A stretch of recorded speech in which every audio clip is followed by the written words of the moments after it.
Hey, it's K Somji here, coming to you from my wonderful home office slash kitchen. Gonna give a couple minutes for people to jump on, so I've made myself some tea. I'm gonna sit tight, and when you jump on, just drop in the comments that you're here. Drop where you're watching from, just say hi, you know? So you might notice today I've put in the title, giving away some offline prospecting tricks.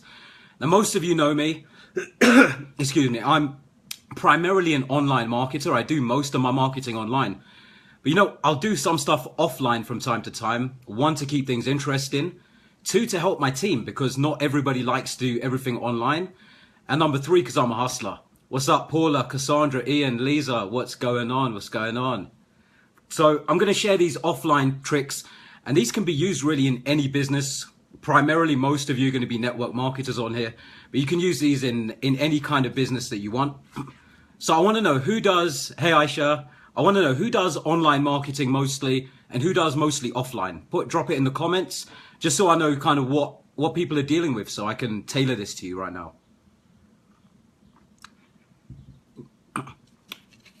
Yeah, Cassandra, that's the thing, I do most of it online, but offline leads are great. They do convert very well. And especially if you want to build a really big team, at some point you do need that local aspect. That's it, Paul. That's what I do. It's a hybrid of both. See, online's great, but offline, if you really want to build that big team and create that multiple 6 or 7 figure income, you need, you do need that local team as well. So who wants to hear these? I've got my 3 top offline prospecting tricks, and these are ones that I use day to day. And if you notice in the title, there's a link there as well. That's where you can find more of them. There's actually going to be a few more there as well. So my first one is networking events. Now, a lot of uplines will tell you to do networking events. A lot of people go to them, but the way most people do it, I find pretty ineffective. I used to do it myself in the way that most people do. And what they do is they go to the networking events and they go and they just hand out business cards, right? That's what everybody does. They make a little connection. They throw up on people about their business. They're waiting for people to say, well, what do you do? And then your spiel comes out, right? You actually want to do the opposite. You want to say as little as possible about what you do, especially in the example of network marketing, because it's kind of deep to get into. People can go and Google it. They can find out a lot of things. You want to create that intrigue, and you want to be able to bring people to you. So you want to say as little as possible. Excuse me, I'm just going to see if this will help a little bit. It's looking a bit dark in here, isn't it? Let's see if this brightens it up a little bit. Or is that making it worse? Okay, well, I'll go with that. And so you want to say as little as possible, but at the same time, what you want to do is collect business cards. So I don't actually give out any. Some people may. I don't carry cards, but you want to collect as many business cards of people as you can. So ask them what they do. They'll ask you, converse for a little bit, talk about stuff besides business, and collect those cards. And usually when I go to networking events, I leave with a minimum of 15 business cards. And depending on the size of the event, sometimes up to 50 or even closer to 100 business cards. Now, what's this going to allow you to do?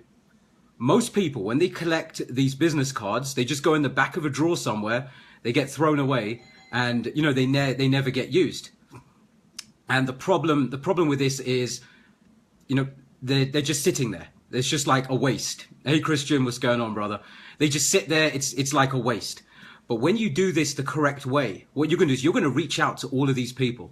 So I get these business cards, I pick them up, I phone these people, and then when you connect with them the next day, people are shocked because nobody calls each other, right? These cards just sit there. So when you call them, excuse me 1 second, doorbell's ringing. This is the beauty of Facebook Live, isn't it? Hang tight, gang.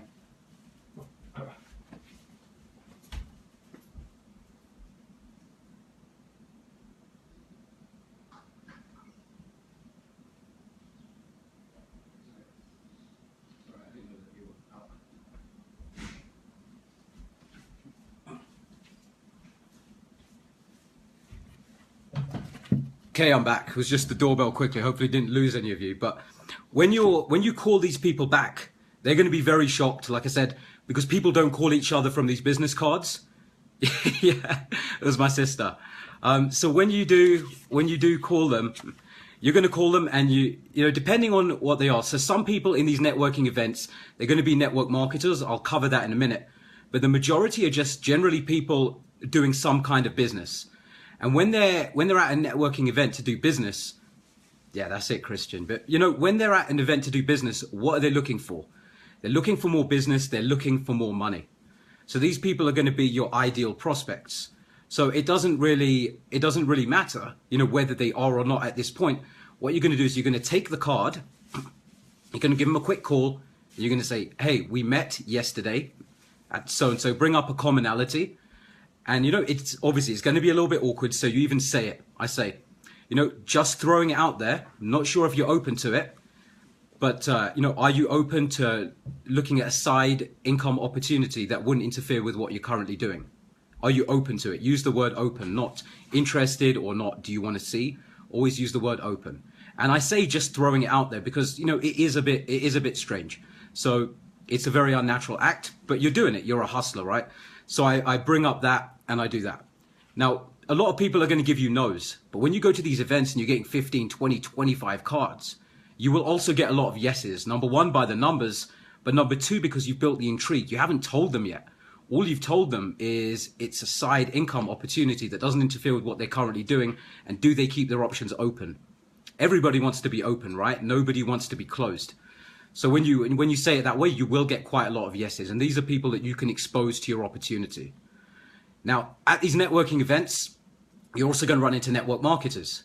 So I use a system where I can help network marketers as well as, you know, not just saying, do you want to look at my opportunity? Because if you prospect another network marketer, they'll say, well, hey, no, I want to get you to join mine. I don't want to join you.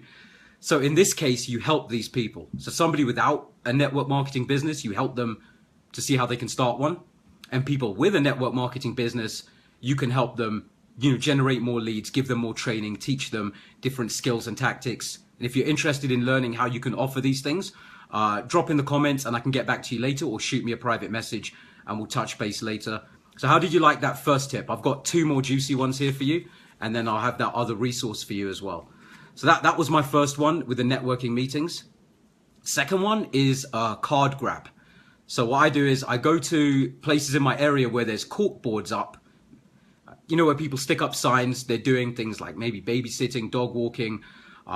They may do any other kind of business. They may be doing taxes and accounting, whatever it is. Or in this case, there may even be other network marketers. So what I do is I grab these cards and I do the same thing. I give them a call, but I won't say, oh, I found it here. I'll say, you know, I have no idea where I came across your card. You know, I ended up on my desk somehow, but just thrown out there. Do you keep your options open when it comes to creating a side income if it didn't interfere with what you're currently doing? And like I said, this isn't for the faint of heart. It's more of a hustler strategy, because some people are not going to feel comfortable doing this. I didn't either. It's one of those things. Is your desire bigger than your excuses? It's like, it didn't feel natural for me either. But now I realize I'm really helping people, giving them a gift. And when you stay with them, you are helping them out. You're not just signing them up. And when you do it that way, you'll realize you're learning great skill sets just from the fact of putting myself out of my comfort zone and you putting yourself out of your comfort zone. By doing these things, you're going to build up an immense skill set. You're going to be better at talking to people, you know, do Facebook Lives, answer the doorbell all at the same time. It's at that point, it's really about giving the value. It's not about your agenda. It's about how many people you can help. So when I do that, I'll give you an example here. I'm going to try and cover this up. I don't want to put any company names on blast here, but I have to show you that I don't just talk the talk, I walk the walk. So I picked up this business card here. You can see it's a well-known network marketing company. And so I didn't want to put the company name out there. So I picked up this and I'm going to phone this network marketer right after. And, you know, it's done a bad job of branding because she's got the company website there, not her name or website or anything. So I'm going to give her a call after this live. You know, never know. Maybe I'll do a live prospecting call to show everybody. But I'm going to phone her. And, you know, I'll see how things are going. I'll build a relationship. I'll talk to her. And then, you know, just throwing it out there, you know, asking her how she's doing in her business and just throwing it out there. Would you be open to looking at a method to help you generate more leads online? Or how are you doing with generating leads online? You know, so the more people you can offer it to, the worst they can say is no, right? So Yeah, that's it, Paula. You know, cold calling, it's a skill, but it's really, there's two schools of thought. There's the skill side of what do you say, when do you say it, the intonation. Oh, there's so much you can go into. But at the same time, there's also just being very genuine. Authenticity and being genuine trumps everything. It doesn't matter. Sometimes, you know, I'll stumble over my words as well. When your message is clear, you just put it out there, and you will get better with practice. So that's the second one, is the card grab. I phone them and I treat them just like I did with the networking meeting. And the third one is face to face. Now we hear this again about, you know, network marketers, uplines always say, you know, do face to face, do face to face. But how do you do it, right? It's a bit weird when you go up to somebody, hey, so nice shoes or nice shirt. By the way, are you interested in looking at a business? You know, it's very spammy because somebody didn't ask for that. You know, you're giving something, it's more like a solicitation. But when you're doing face to face, I don't recommend it with, you know, just passing people in the street and saying that. But when I strike up a commonality with somebody, again, just like Christian said, you know, the commonality is really huge.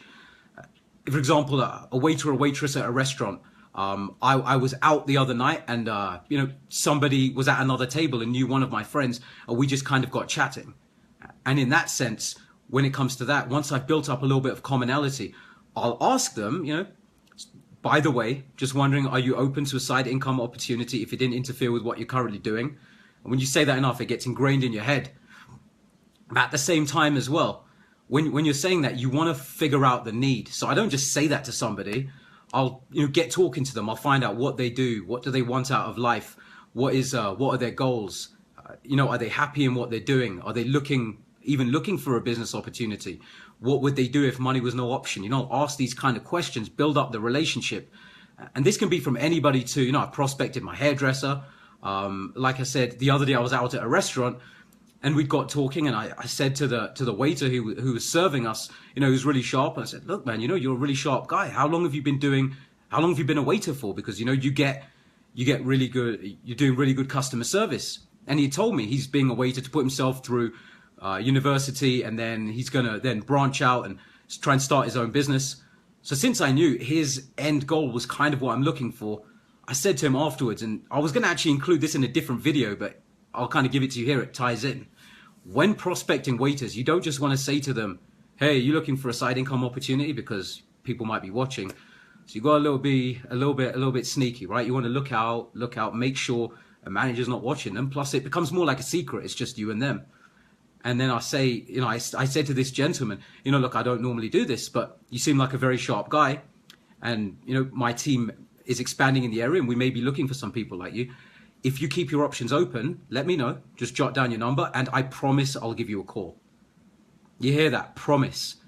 Because when somebody promises something, it's like you're doing them a favor. Nobody's ever going to say, well, hey, honey, I promise you can do the dishes tonight. It doesn't work that way. But when you promise somebody something, you're doing them a favor. So that's what I said. And, you know, that's how I do face-to-face. Either face-to-face with like somebody one-on-one, like a restaurant or hairdresser, or even in the street. Another one right here, if you spot, oh, I've done it before. I've spotted somebody coming out of a place I used to work at. Oh, hey, man, you know, I used to work here. How's it going? How long have you been here? What do you do? Yeah, I know, you know, tough times right now. And then after a couple of minutes, you know, it seems a bit weird, you know, talking to a stranger, but some people are open to it. And when you do that, by the way, man, just throwing it out there, we're expanding in this area right now. Do you keep your options open? And that's, you know, that's how you do the third one, the face-to-face. And the number one key component, I could say, when doing it face-to-face, thanks, guys, love in the comments here. Thanks, Erica. When you're doing it face-to-face, when we get into the industry and we do face-to-face, the main problem, the main reason most of us don't get the contact, and the reason I didn't used to, is because I was too emotionally attached. I was like, please, please, please. But now I'm not. Now it matters very, very little to me whether somebody says yes or no. And that's the mindset you need to have. When approaching people, you need to have the mindset, it doesn't matter whether they join you or not. And same with approaching your warm market. That's the way that, because the neediness comes across. But now when I do, I'm very, very non-needy. I could really not care at all whether they do or not. That's that's where, when you have that non-neediness, you have that posture, you have that laid back, relaxed demeanor. example, if Bill Gates came up to you and offered you an income opportunity like this, do you think Bill Gates would be like, hey man, are you looking for this? No, it's just the posture. And yeah, Paula, a lot of people come across too needy. And the real thing is you need to treat your business like $1 million business, even if you're not making $1 million yet. So if you made $1 million, would you be needy, Paula? Would you approach people like that?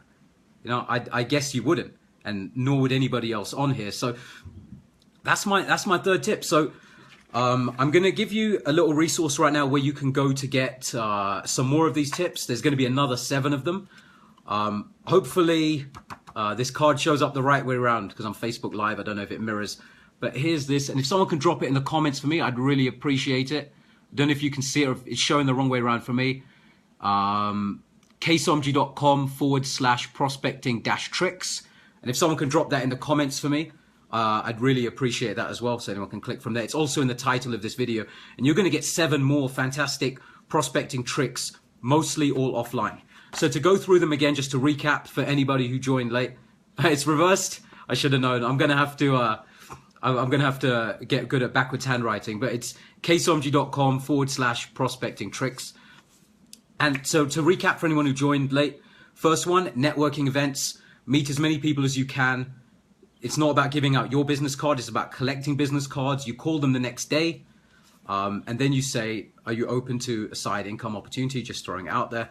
Second one, the card grab. You go on cork boards. You grab business cards like this one, like I did. This happens to be a network marketing company one. You call and connect with those people. And the third one is face-to-face that I just went over. Establish a commonality in a couple of minutes. Give a compliment, some common ground, and then say, just throwing it out there, are you open to a side income opportunity if it didn't currently interfere with what you're doing? Now, you will get some good conversions, some bad ones, depending on your posture, the way that you carry yourself, and as you get better with practice. But doing these things, those are just 3. Just doing these things, you can easily get 50 leads per week. And I'd say that might even be an understatement. It really depends on how much of a hustler you are. But I'd say a bare minimum of 25 leads a week, 25 to 50. Because if you go to the cork boards, you could drive around your city once a week, hit up all the cork boards, you're going to grab 50 to 100 business cards. That's 50 to 100 leads right there. So if you got some value, smash the like button. Thanks a lot for dropping the link, Ian. Put it in the comments. I'd love to see who got some value from this. Hey, Elena, just jumping off right now, but definitely catch the replay. And yeah, thanks for jumping on. Hopefully you got some great value from this. And again, hit up the link that Ian dropped or in the title above, and you can get some more prospecting tricks there. I'll see you on a video soon. ksomji.com is the blog. Had to throw that plug out there for some more info. And if you need any other information, feel free to PM me. I'm always happy to help anyone out. See you on the next one. I'm going to enjoy the rest of my tea. Have a fantastic day.